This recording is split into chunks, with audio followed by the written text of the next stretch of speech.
Well, good morning to everybody. This morning, it's my great pleasure to have the opportunity to introduce our speaker, Piotr Nowak. Piotr's an associate professor at the Institute of Mathematics, at the Polish Academy of Science in Warsaw. He did his PhD studies at Vanderbilt University, where he graduated in 2008. And then had positions at Texas A&M, the MSRI, and at Oxford University. His research is in geometric group theory, index theory, and operator algebras.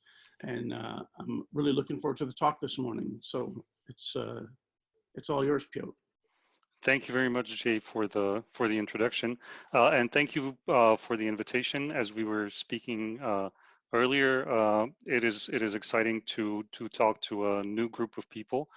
So the topics I'm going to talk about are, I think, a little bit different from what usually is discussed at this seminar series. I joined a few of them previously.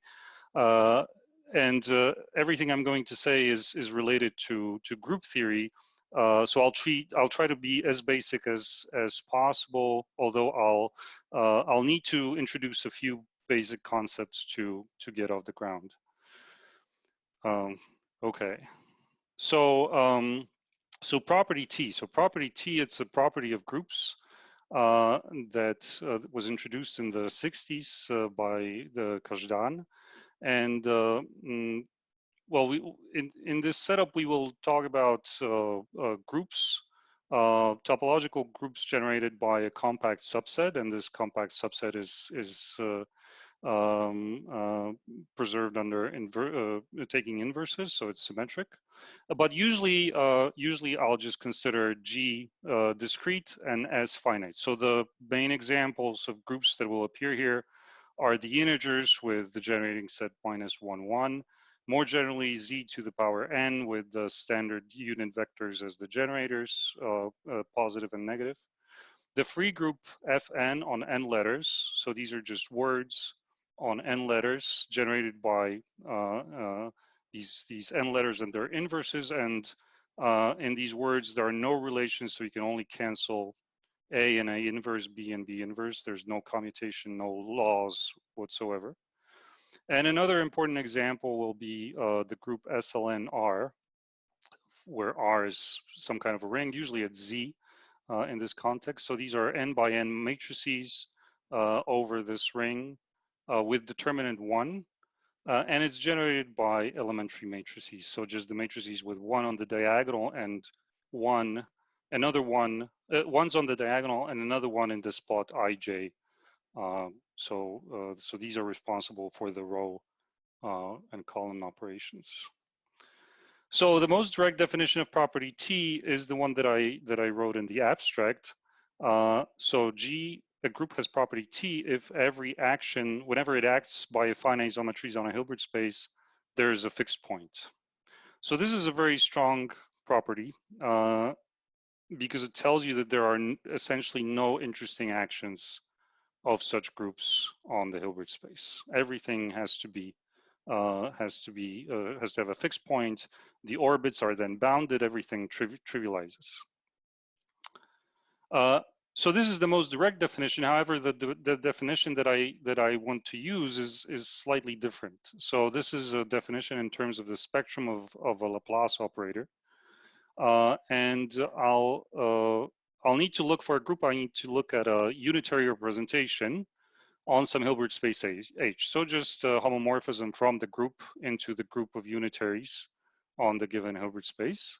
And for such a representation, I can form a Laplace operator. So this is just 1 minus the average over the generators. Okay, so the identity minus the average over the generators. So you can also write, it's easy to see that you can also write it like this. And from this, you can easily see the following facts. So first of all, this is a bounded operator. Its norm is at most 2. From this second description, it's easy to see that this is a positive operator. And the last thing is that the kernel of this operator are the vectors that are fixed by the representation. So these are all fairly easy things to see. And then the definition, this is actually the original definition that Kazhdan used in 1966, is that it was formulated slightly differently, but that's just a different wording essentially, is that G has property T if this operator for every unitary representation that I can choose has a spectral gap at 0. So the spectrum is contained in the set 0 together with some interval from positive kappa to 2, meaning that our space, the space on which we have the representation, splits into a copy of these invariant vectors and the orthogonal complement. And so these invariant vectors are this is the kernel, and on the rest, the Laplacian is an isomorphism. Piotr? Yes? So why the T in the property T? Where does it come from? Oh, okay. So this is so property T has many different formulations, and another way to phrase this definition is in terms of the Fell topology on the unitary dual of the group. So the unitary dual is the space of equivalence classes of all irreducible representations, and there is a certain topology on it called the Fell topology. And this translates into the fact that the trivial representation is isolated in that topology. It's an isolated point. And so the T denotes the trivial representation, and the parentheses denote the fact that it's isolated. Ah, okay. So that's that's the explanation for the notation. Okay, thank you. Yeah. Okay, so this kappa here, this can be chosen to be the same for once we know that there is a kappa for each representation, it can be chosen the same for all the representations.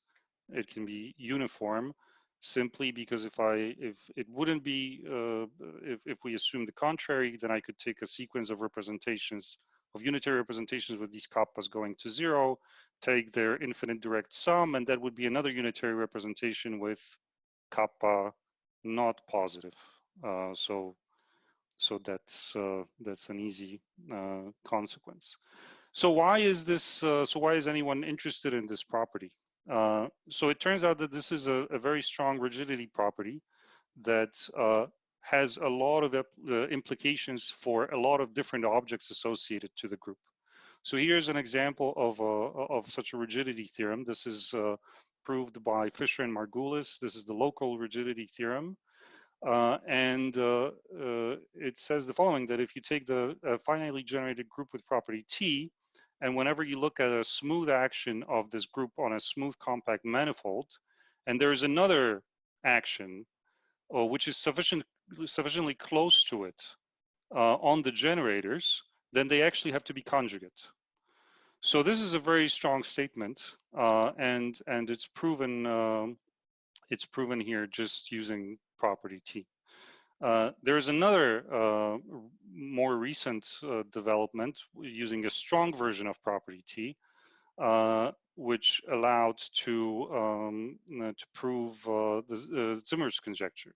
So this says if you have a discrete co-compact subgroup in SL and R for n greater or equal than 3, then if you take a closed manifold of dimension less than n equal to 1, so smaller than this, then any image, the image of any homomorphism into diff2 of M, so the diffeomorphisms of class C2, this has to be finite. So again, this tells you that there are no interesting actions of such groups on this manifold, and it's just based on that dimension.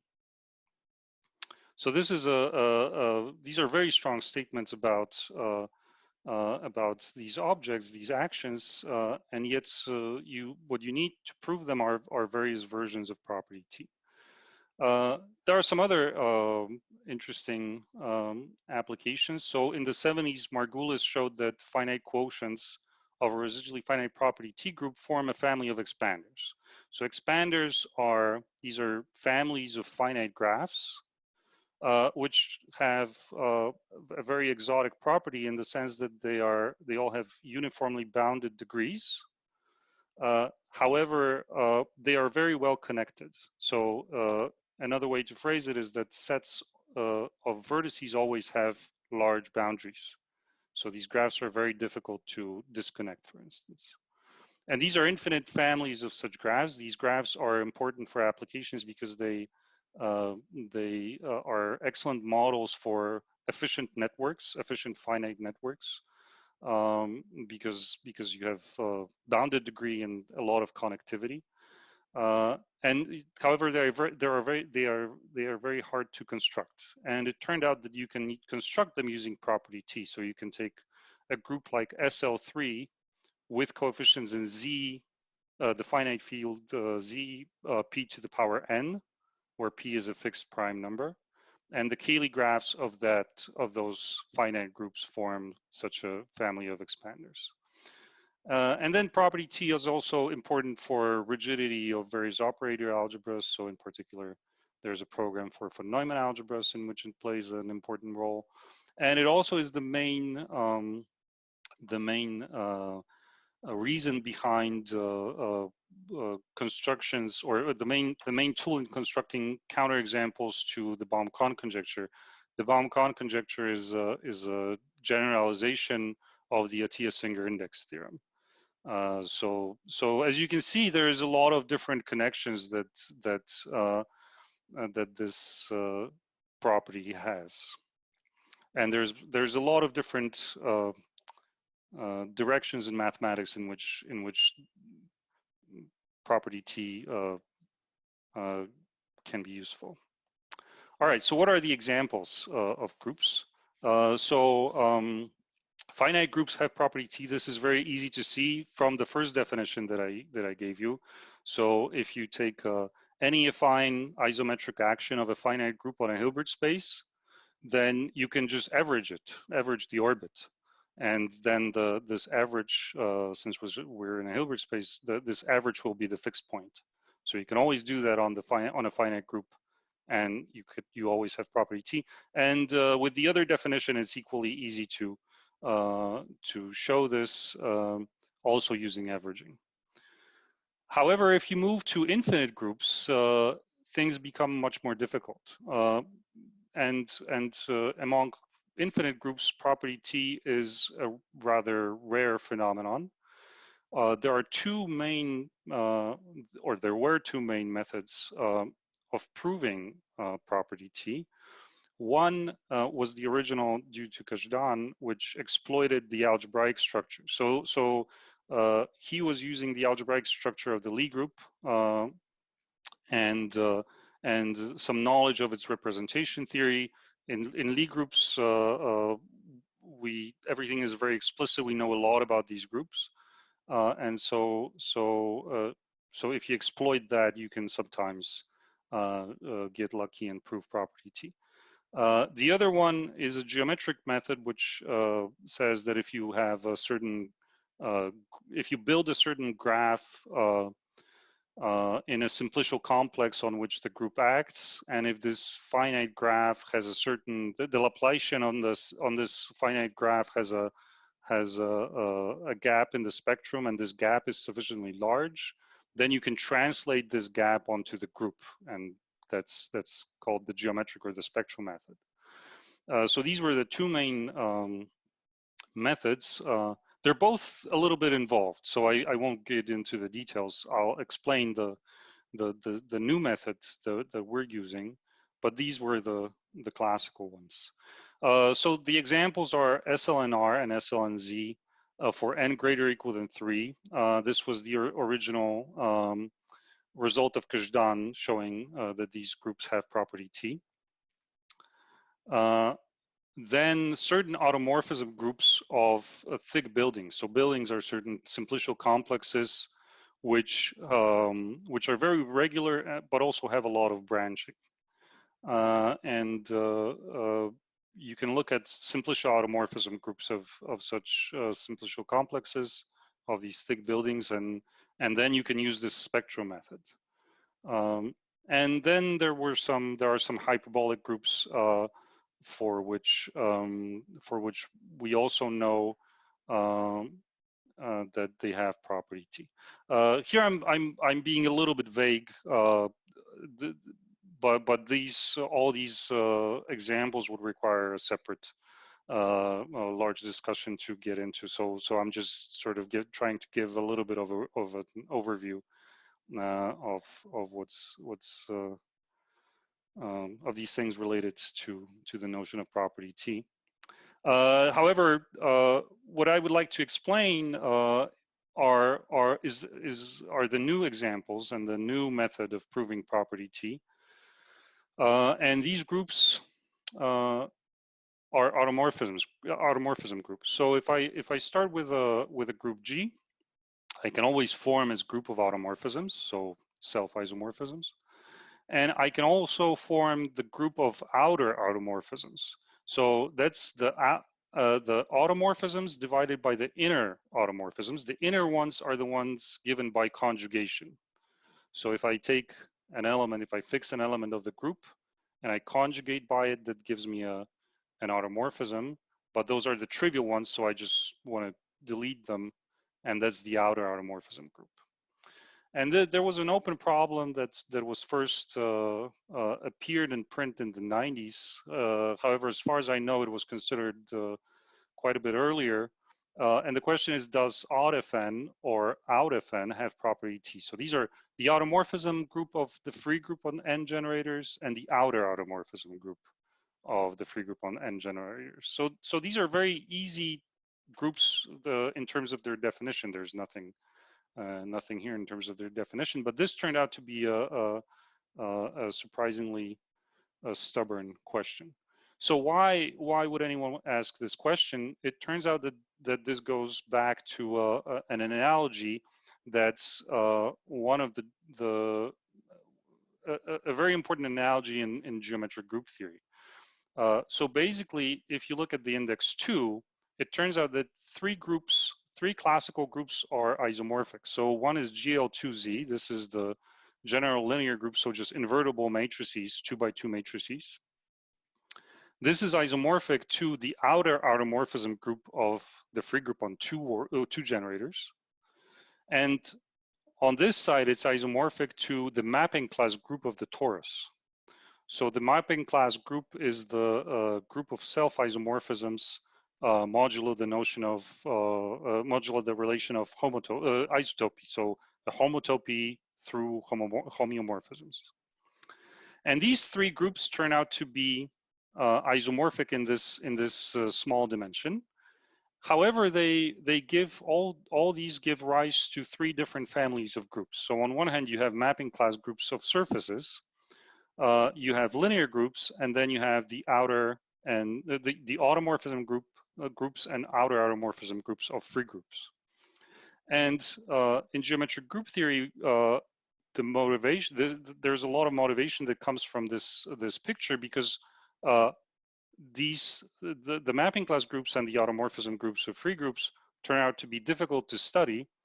However, we know a lot about linear groups, so people use linear groups as kind of a blueprint and then try to prove similar theorems for either the mapping class groups or one of the automorphism groups of free groups. So this has been a very important direction in geometric group theory, and there's a lot of excellent results, important results about these groups motivated by the situation in linear groups. Okay, so the problem here is that that property T for the automorphism groups of free groups cannot be approached using any of the previous methods. So either the spectral geometric method or the algebraic method, because we don't know much about the structure of these, the algebraic structure of these groups. They turn out to be difficult to understand, but also we don't know much about their geometric nature, so simplicial complexes on which they act or anything like that. This turns out to be quite difficult. What is known is that for some small values of n, these groups do not have property T. And the reason is that property T is inherited by homomorphic images, right? So if so if odd f2, so in the case of n equal to 2, if odd f2 would have property T, then so would have its quotient out of 2, but this is this is isomorphic to GL2Z, and we know that GL2Z does not have property T. So so we know that here there's no property T, and there's a similar for a similar reason, odd f3 does not have property T. However, here this is already a theorem that there is a surjection from odd f3 onto Z. So there are also other variants of so other surjections onto groups without property T. So the two theorems that I'm going to try to explain are the following. So odd f5 has property T, and so this is a theorem that we proved with Marek, Kaluba, and Ozawa. And then another theorem deals with the infinite case. So odd fn has property T for n greater or equal than 6. Okay, so I'll mention this because I have to, but it's not that important for the understanding the concepts or the methods that we're going to apply. So everything, all the computations we're doing are actually taking place not in odd of n, but in a subgroup of index 2, which is called the special, the subgroup of special automorphism, so S odd of n. And the easiest way to explain this is from the free group on n generators, there's a homomorphism onto Z to the power n. This is the homomorphism that just introduces commutativity between all the generators. So that's the homomorphism. This is the Abelianization. It induces a map here from odd fn onto GLNZ. And inside GLNZ, so these are all invertible matrices, and these are the matrices with determinant 1. So this is a subgroup here. And this subgroup that we're interested in is just the pre-image of this SLN under this map. Okay, but it also has a very explicit set of generators that's given by so-called Nielsen transformations. And the Nielsen transformations are what they do is they have an index. So this is either right or left, and they have indices I and J, and that means you what you want to do if you have a word in your generating set, you want to multiply the ith. If you're applying the left guy, for instance, you want to multiply the ith generator, the generator with the index I by Sj on the left side in the appropriate power. So basically what I should say is that in SLN, so SLN is generated by elementary matrices which correspond to row operations. And this is sort of a non-commutative version of these row operations after pulling back to the free group, right? So here we have Zn, and we're looking at some automorphisms on these groups, and we're pulling back to the free group, which is non-commutative. And these are basically the non-commutative versions of, or counterparts of these elementary matrices. This will not come up later, so I just need to mention this for formal reasons. Okay, so the object that will appear is the group ring. So this is a very basic construction. So if I have a group, I can form a group ring. So this is on G with I could choose any coefficients, but we will use the real group ring. So these are just functions from G to R with finite support, and the multiplication is given by convolution on the group.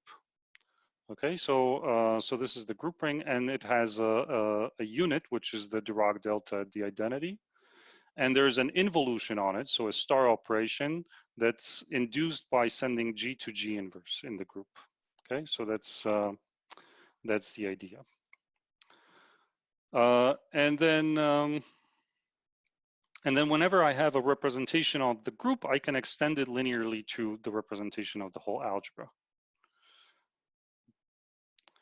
Okay, and so going back to this Laplacian element that we looked at the beginning. So I can form a similar element in the group ring. So for the representation, I took 1 minus the average over the operators associated to the generators. Here, I will just take the generators, 1 minus the average over the generators. And then if I apply any representation to it, I will get this Laplacian that we had in the definition. So this is some kind of a mother element that projects onto the Laplacian that appeared earlier under any representation. And the theorem that sort of allowed this new strategy to emerge was a theorem of Ozawa, who characterized property T in the following way. So G has property T if and only if this equation delta squared, so I take the Laplacian squared minus kappa delta, is a sum of squares inside this group ring for some positive kappa. Okay, so this is a ring. So this group ring is just an algebraic object. There's no norm on it or anything like that. And what this is, being a sum of squares, is a notion of positivity in that group ring. Right. So if you have an operator, you can, if it's positive, it's just a sum. It's always of the form T star T. Here it's not as nice, but it's still a sum of squares, right? The point of this characterization is the following. So this equation here is finite dimensional, because my Laplacian is a finitely supported function. So the square is also a finitely supported function. This is a finite sum of finitely supported functions. So all of this is an equation that's supported on a finite subset of the group, right? So this means that we can try to compute something, and that's precisely this new strategy. So how would you try to compute anything with this? So we need to reformulate this, and what I'm going to do is I'm going to look at I'm going to look at a set E such that all of these functions are supported on this set E, and then what I can do is I can rewrite this sum of squares. So this set E will be so these are the elements in the group that are just the set E, the set E consists of, and I can write this sum of squares in terms of a matrix which is E by E. So this is an E by E matrix, and this is a vector that consists of these elements. Okay. Now the columns of this matrix Q here will be precisely the coefficients of these xi's. However, the point here is that when I write it like this, then the matrix M is a positive definite matrix. So now the expression I have is that I have some kind of a condition with a positive definite matrix, and I'm trying to solve an equation where I'm trying to find a positive definite matrix and a kappa, which is positive, which would satisfy this whole thing. Yes, and that's something where we can use optimization. Okay, so we reformulate this whole problem into a problem about optimization, more specifically about optimization over the cone of positive definite matrices, so semi-definite programming. So the problem that I now want to solve is I want to maximize kappa under the conditions that this equation is satisfied and M is positive definite. And this is I didn't write this, but this is an E by E matrix where E is the set. So it's a matrix indexed by the set E. So I will be doing this optimization over E by E positive definite matrices. Okay, so what you can do is you can plug this into a solver, and you'll get, if you're lucky, you'll get a positive kappa and the matrix M. The problem is, if this works, of course, this is not a proof. This is only a numerical approximate solution of this problem, right? And what we would like to have is an actual precise, rigorous proof. However, it turns out that there's some magic that happens, and if the solution that the solver produces is sufficiently accurate, then we can turn this into a rigorous proof by showing that there exists a solution nearby that's an actual solution. So this is what we call certification. And well, I need to mention one more object, which is the augmentation ideal, and this is the subset of the group ring of those elements in the group ring. So those finally supported functions on the group ring which sum to 0. So all their coefficients sum to 0. The point is that when we solve this, where was this? When we solve this equation, these psi i's, I won't get into the details, but these psi i's automatically have to have this property that their coefficients sum up to 0. So we actually are working inside this augmentation ideal. And there's a crucial lemma that allows things to work. So the lemma is the following. Delta is an order unit in so the Laplacian is an order unit in this augmentation ideal, meaning that if I have a self-adjoint element in the augmentation ideal, and I add to it a sufficiently large multiple of the Laplacian, then it becomes a sum of squares. So this is the same phenomenon as if you have a self-adjoint matrix or a self-adjoint operator, then its spectrum is on the real line. And if you add the sufficiently large multiple of the identity, you'll shift the spectrum onto the positive side, and this sum will become a positive operator. So we're doing here exactly the same thing. It's just that we're working in this augmentation ideal inside the group ring, and instead of the identity, we have the Laplacian. So this is one important thing, and then so this is what Ozawa proved, and then Netzer and Tom estimated what this R should be, and this R is related to the size of the support of this element eta and the L1 norm. Okay, so now let's go back to our numerical solution. So let's assume that we have a solution that our solver gave us on the ball of on some ball of radius 2 to the power r. So this is the positive definite matrix. There's this lambda. So what I need to do is I need to correct so in this matrix Q, I need to correct the columns so they sum up to 0. So remember, this is not precise. So they might sum to something very, very small, but not exactly 0. But they should be exactly equal to 0 if we want to use this lemma.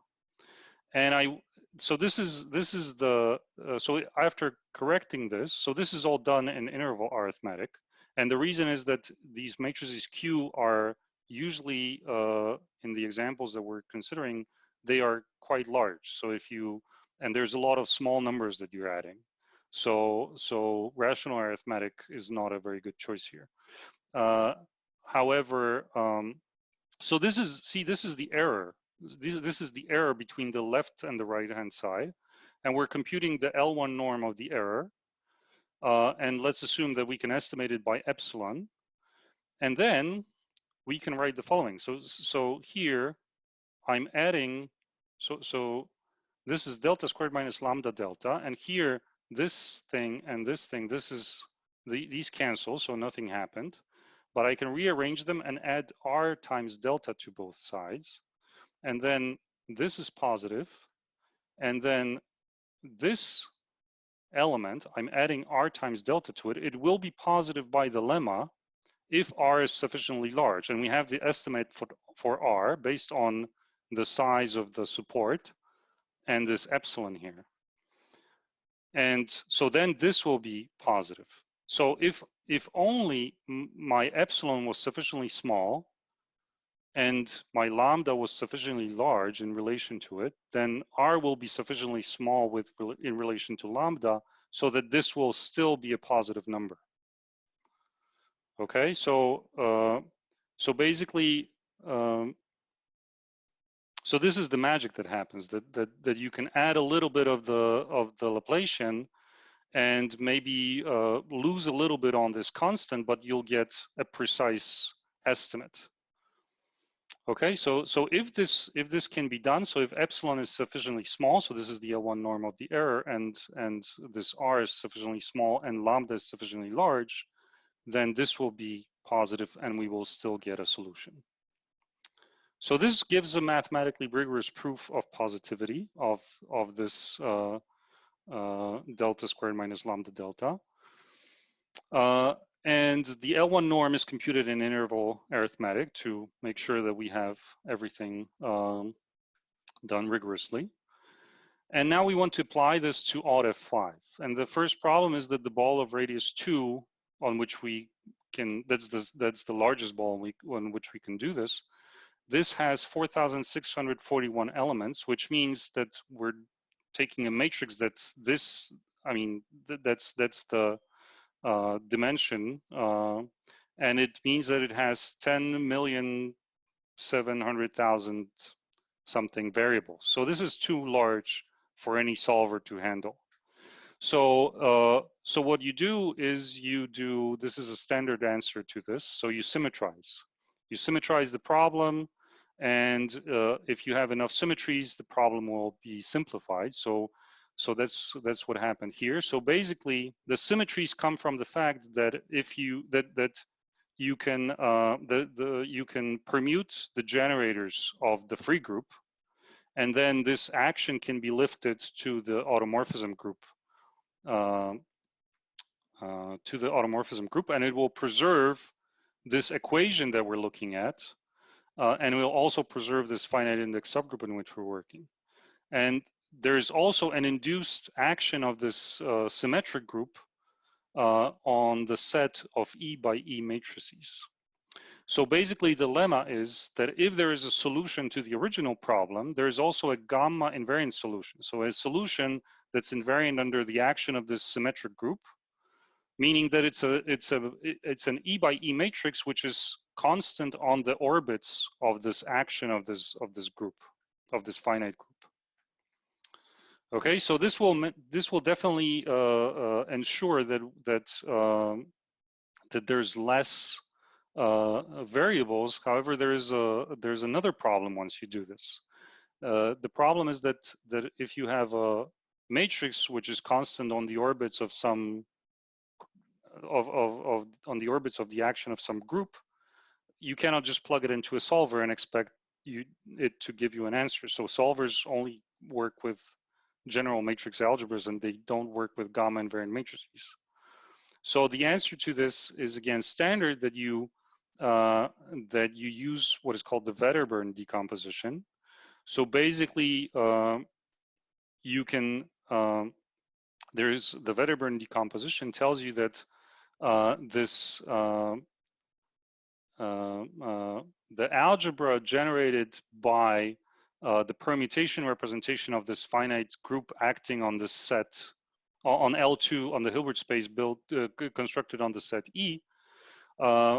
So this splits into a finite sum of irreducible representations with multiplicities, and then the algebra splits into a direct sum of matrix algebras according to this decomposition into irreducible representations. So basically you can do this and you can decompose this using representation theory. Maybe I'll just show you. So that's basically the idea, is that you have these matrices that are constant on the orbits of the action of the group, and you can the Wedderburn decomposition translates this into a block diagonal matrix. So you have instead of one huge problem, you have a bunch of smaller blocks, and you can solve each block separately and then recombine them into a large solution.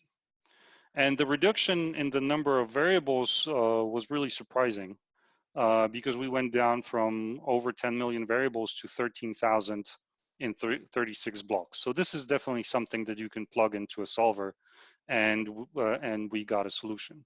So here's the theorem. This is the theorem. So S odd of 5 has property T, and therefore odd of 5 has property T. So we certified delta squared minus lambda delta on the ball of radius 2.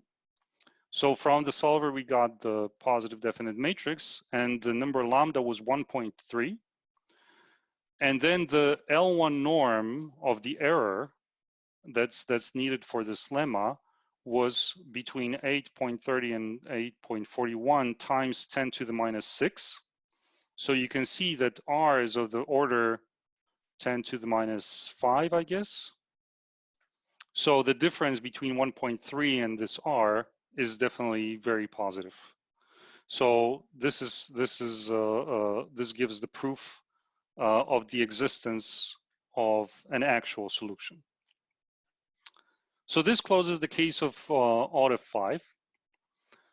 And then the remaining question was if in the case of SLNs, of the groups SLN, there is an induction procedure. So once you prove property T for SL3, there is a way to go up. So you can embed SLN into SLN plus 1, and then you can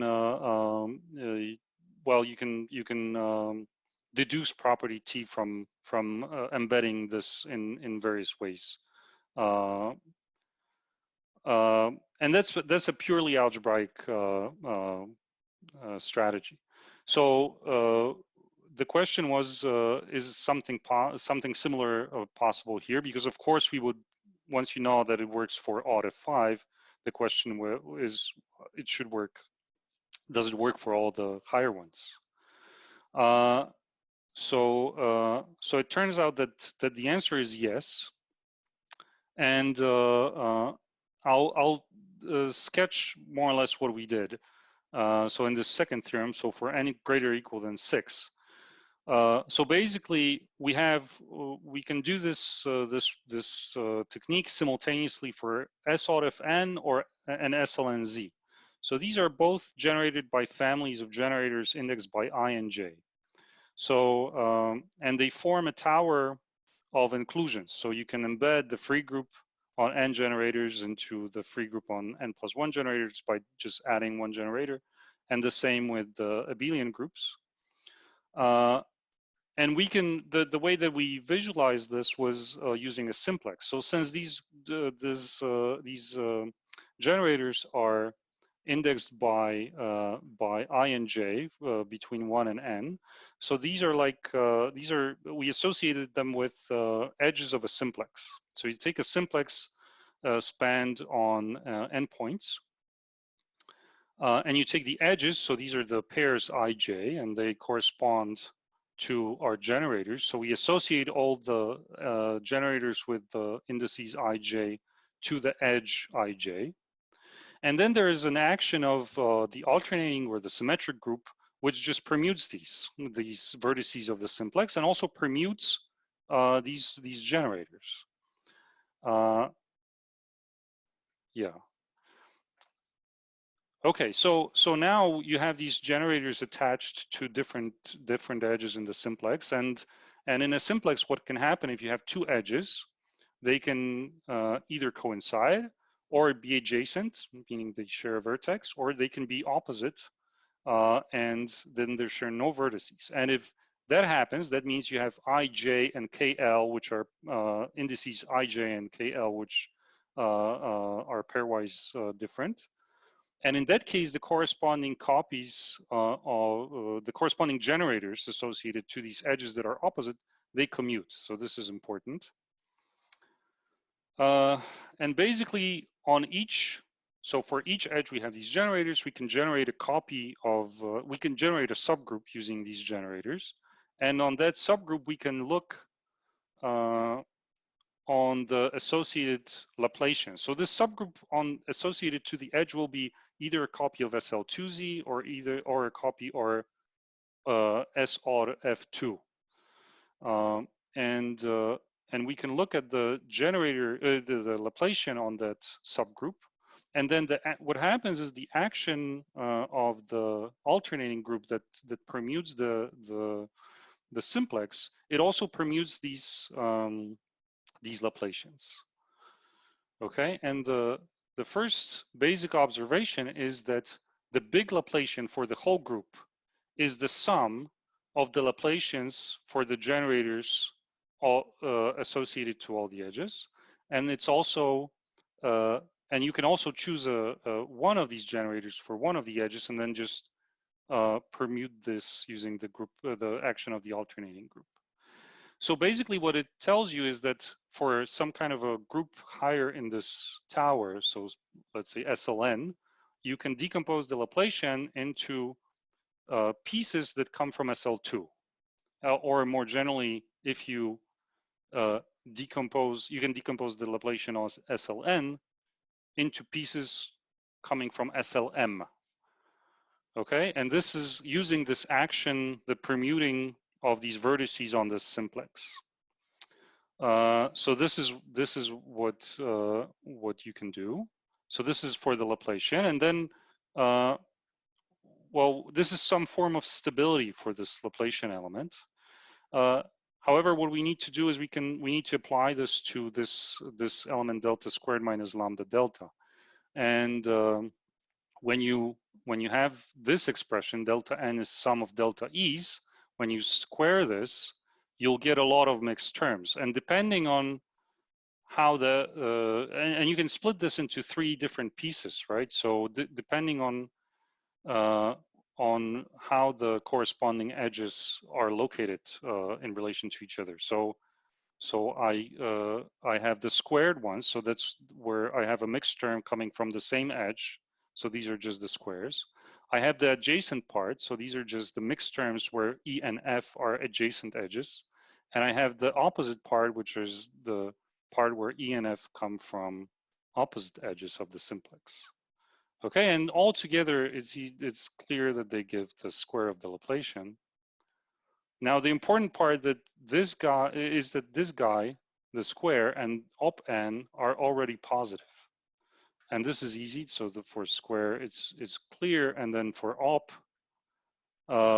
we use commutativity, so we can rearrange them like this. So you can rearrange them, and you can have this as a sum of squares, basically. So these two don't matter in a way, or do not contribute any difficulty when looking for the solution to this equation. So maybe I'm about to state the final two properties, but basically one can prove similar stability results for the other two operators, so the adjoint part and the opposite part. So we can take the adjoint part on the group which has index n, and write it using the adjoint part which is of the group which is lower in the tower, so with index m, and the same for op. And all you have to look for are these coefficients here, right? So you have to pay attention to these coefficients. And then basically the theorem, the technical theorem that's used, is that if you can prove that this adjoint part plus k times the opposite part minus lambda times delta is a sum of squares, then you have property T. That's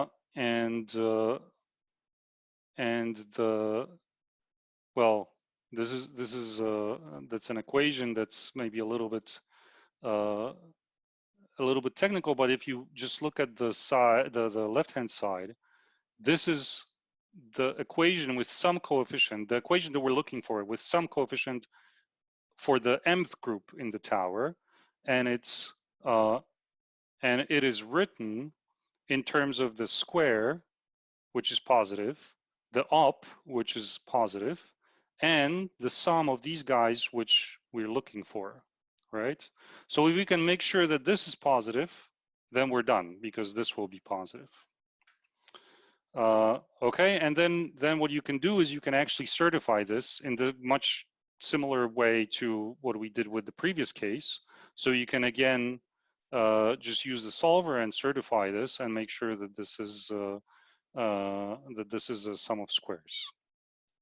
Okay, and that's essentially what happens is once you, so we solved this in Alt F5, and then by this induction procedure and this decomposition in the tower of the generating sets, what happened is you get the result for the whole tower of groups, for the whole infinite tower.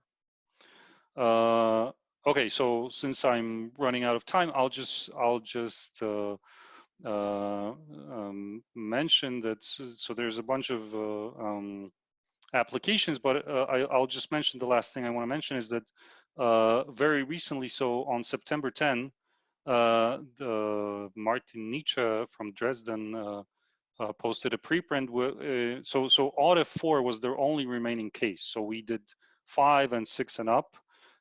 2 and 3 don't have it, and Alt F4 was the only remaining case. We tried it and we didn't get anything, and so he posted a preprint on September 10 showing that he can simplify the problem a little bit more and get an answer for a positive answer for Alt F4 as well. But maybe I should stop here. Thank you.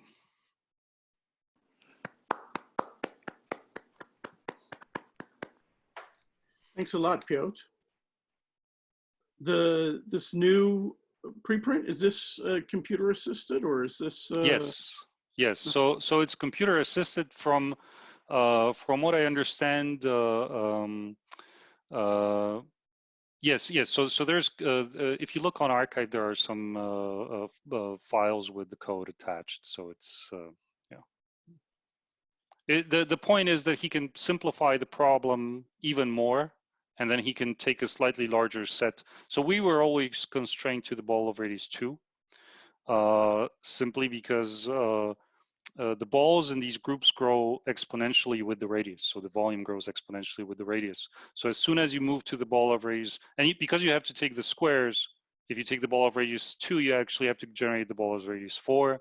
If you take the ball of radius 3, you actually have to generate the ball of radius 6. So it becomes very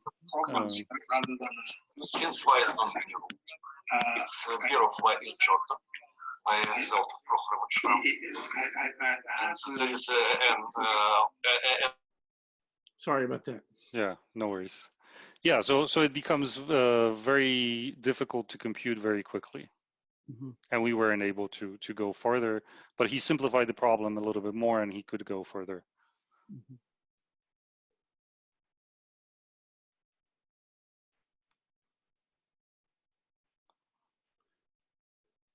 Great. Other questions? Well, I would have one. So you use that strategy via delta squared minus lambda delta. Yes. To prove that this is positive. So what is the reason why you can't do that directly for delta minus kappa or minus lambda identity? So why do you have to take the delta square here? Oh, so this is the reason is because if you the other equation, the one without the extra delta, is actually not satisfied, because if you let's see, if you apply the trivial representation to the equation delta minus lambda I, right, then the trivial representation applied to delta is 0. Yes, I understand. Then you get minus kappa times the trivial. Yes, and that's never positive. That's never. Okay, I understand that. Yeah. But couldn't you divide this trivial representation out, so to say, take the So that's precisely what this extra copy of delta is doing. So this delta takes you exactly to the complement of the invariant vectors, which is the trivial representation. In general, I mean, there is a projection, but this projection is not in the group ring, so you cannot use it. This projection is just an operator on the Hilbert space, and if it would be in the group ring, then you could use this projection, but it's not. Directly, yeah.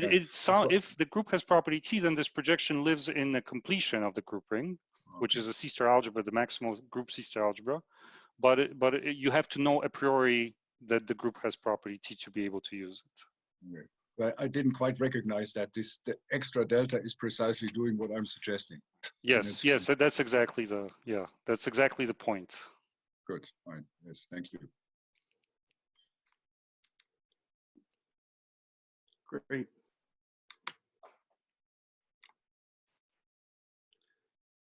Any other questions? Well, maybe I have more like a general question regarding the applicability of computer-assisted proofs in geometric group theory. So at McGill, we have like two quite strong people. One of them is in fact Polish, Piotr Przyczyński. I don't know exactly how to say that. Yes. And Danny Weiss. And well, I never thought of being able to potentially collaborate with them. So in your experience, do you have any, say, feeling of other type of questions, or do you think that there are other type of questions in geometric group theory which could be tackled with computer-assisted proofs, or is it something very unique in your experience? No. So what is very much open at this point is the same problem for mapping class groups. So this is mapping class groups are these groups of self-homeomorphisms of surfaces. And for those, it's very much open that if property T, if they have property T, the analogy is the same as for odd Fn. So yeah, exactly. I mean, so Piotr and Danny would be, I mean, they know all about these groups. So that's a perfect perfect blend. Oh, okay. So I could eventually go and talk to them, tell them about your work, and then see if Exactly. I know Piotr very well, so you know, yeah, he was here before he left to McGill, so yeah. Okay, well, that's actually fun to know that. Yeah, because they're very strong, so they're very active. In fact, at the CRM, we're planning to organize a thematic semester in some years on this subject, and I could potentially pay more attention. That's great. Okay. Yeah. I mean, so you have to know, you know, it's a perfect blend because you have to know on one hand a lot about this algebraic structure of the group, what you can use on the group theoretic side or on the topological side in this case. And then, you know, on the other hand, you have to blend it with these computational methods. So that's a perfect combination. Okay. Well, thank you very much.